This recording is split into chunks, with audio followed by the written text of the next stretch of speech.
শ্রীমায়ের কাছে ছোট বড় জাতপাত মানুষে মানুষে ভেদাভেদ কখনোই কোনো স্থান পায়নি।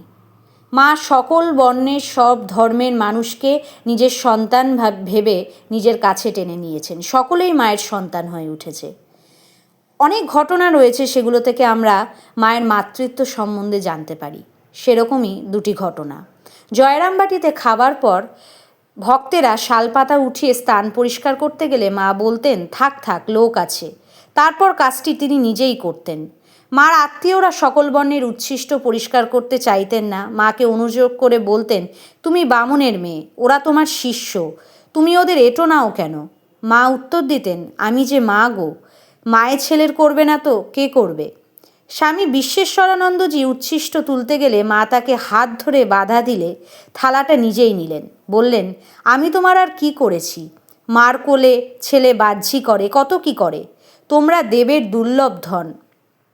শ্রীমাকে একদিন উচ্ছিষ্ট পরিষ্কার করতে দেখে নলিনী দিদি বলেছিলেন, মা গো, ৩৬ জাতের এঁটো কুড়োচ্ছে।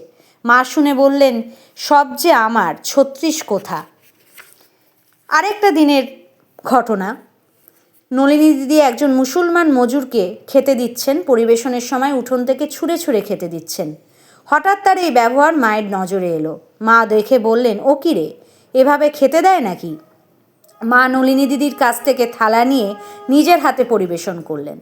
তারপর যখন এঁটো পরিষ্কার করে গোবর জল ছড়া দিচ্ছেন, এমন সময় নলিনী দিদি বললেন, পিসিমা, তোমার জাত যাবে যে? মা বললেন, ছেলের এঁটো পরিষ্কার করলে জাত যায় নাকি?